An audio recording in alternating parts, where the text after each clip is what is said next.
Hi everyone, I'm here with Rudy. How are you? Hello, Ellen. Great Nice to see you again. again. Yeah. Now this year at the show, we usually go around the show and we look at a lot of minerals and specimens, but you are now incorporating some of your specimens into the special exhibit here Yes. in the Alpine area. Is that right?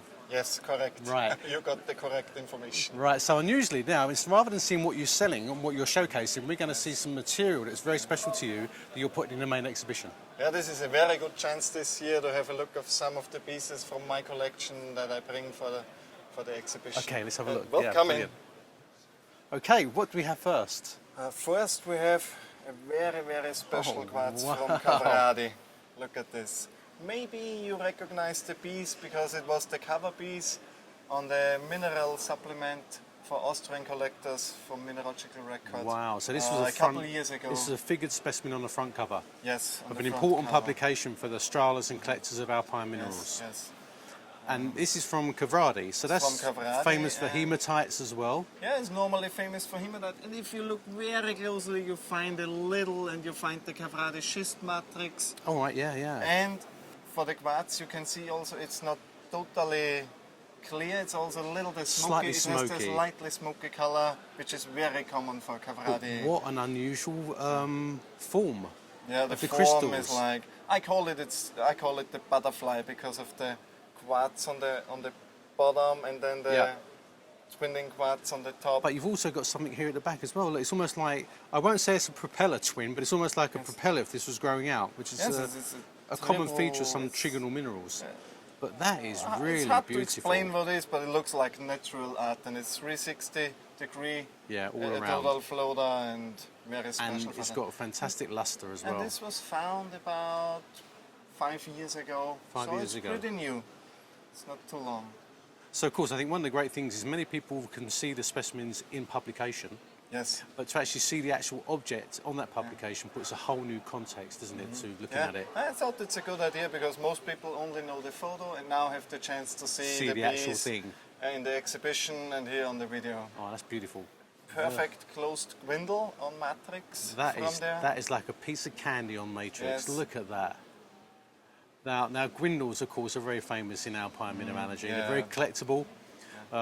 This is quite a flattened single course, though, isn't it? Almost. Yeah, and actually the closed gwindle is the most rare. It's in the rarest, Alpine. yeah. And this is has extremely strange shape. On the front, you can see the one frosted face, Yep. and then you have the highly lustrous and clear face, and then again the frosted and one frosted, one not, one frosted, one not again. Quartz So the mix mineralogy. is extremely rare and looks just beautiful on that piece. What it could be is you sometimes you get transformational twinning inside quartz like Brazil law twins, which sometimes can manifest itself in different types of faces. So it could actually be a twin. You think So a flattened twin, a Brazil twin, does give these extra faces, and it can appear very confusing. But what I love about these is look at the transparency and the complexity. Yeah. That's It's a beautiful wonderful specimen. And the way it specimen, sits on the matrix is perfect. Perfectly situated on the schist Yeah. matrix and Yeah. That's really fabulous. lovely. Thank you. Oh, wow. And that's a gorgeous rutile twinning, multiple twin crystal that I've never seen before That this is type. pretty complex as well. When you look at that top surface, look at all those striations on the face there. Yeah, the twinning on this is extreme.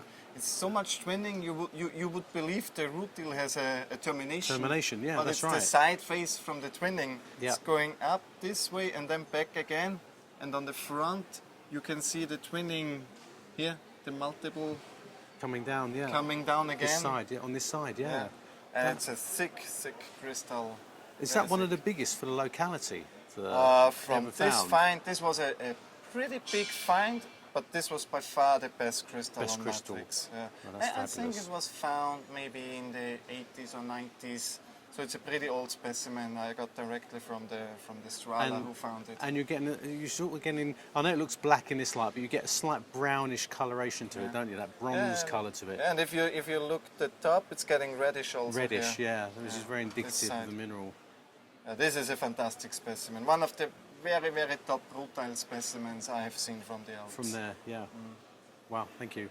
We stay in Switzerland, we go back to Graubünden. Oh wow, that's typical. Like, look at that. That's typical, But is it? Is very it? unusual. Yeah. piece. So this is a gwindle, curved quartzes, Yes, it's typical flattened gwindle, but there's more than one.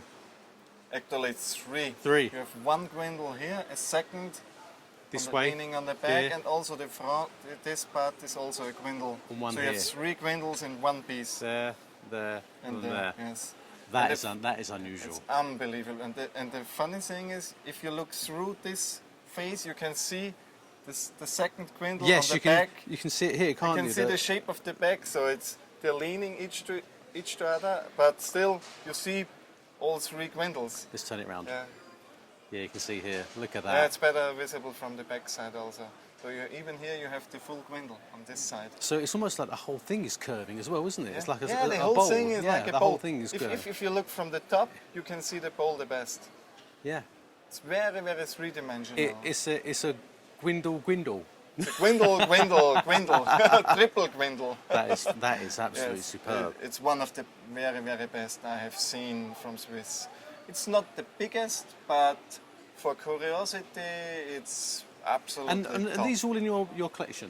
All these are in my collection. This is your yes. speciality. Yeah. This is your I passion. like curiosities, and the normal shape is good too. I like to, Yeah. but special things like this I appreciate a lot. And last but not least, And now I had to bring at least one piece from the Austrian Alps. Austrian Alps. And Amethyst. Oh wow! That is very funny. So this is an amethyst. Quite unusual, isn't it, from the Alps? Yeah, this is from the Alps, the Zillertal Alps, Mörchnerkar area. And it's been obviously etched, hopper growth at the top, Yes. and yeah, look at these windows in here. Yeah, these windows are very, very strange, and actually on this piece it's going half the crystal inside. Yeah. And the windows are coming from when the crystal is growing too fast. Yeah. Then it's cooling down in the middle of the face. Yeah. It's cooling down more fast than on the edges. Then the edges, yeah. And on the edges it's cooling It down more grows fast, the other fast way with the around, edges, than yeah. in the middle. And then it's more, it's getting this window. It's coming from this, and this is... It's almost like a cathedral form, isn't it? Yeah, it's cathedral form, and that makes a perfect picture. And you see what is very common for the locality also, the hematite here. Hematite, One yeah. is grown inside the amethyst, not good visible here, but still you see... And Yeah, around the this base area here. is also known very well for hematite. Yeah. So you have it grown on the hematite a little at least. Or it's an And typical association. with many amethysts, you get these areas of colour concentration as well. So Yeah. look how deep this purple is here, colourless, deep, but then you get this sort of smoky appearance, don't you, to the quartz, Yeah, the a other little, crystal sometimes inside. they look a little It's- smoky. it's quite You're subtle. Getting a little smoky color, that's true. Yeah, On yeah. these. Yeah, and that's a perfect float. If you look at the back side, at the bottom side, you see it's Oh yeah, it just sits grown there. on muscovite and adularia Adular, and little hematite. Typical alpine association. And very typically, but very rare to have. Most are just broken, Broken, at the broken, base. yeah. So it's not easy to find like this. And this was a very, very good find made in 2004, I Wow, think. so it's relatively recent then. 2003 or 2004. Yeah. It was the really hot summer this year. Wow. Everybody remember in Austria. Wow. And they opened the pocket of this in that year. Yeah. Brilliant. Okay. Look forward to seeing you put them in. Okay, Me mate. too. Thank you. Thank you. It's a pleasure.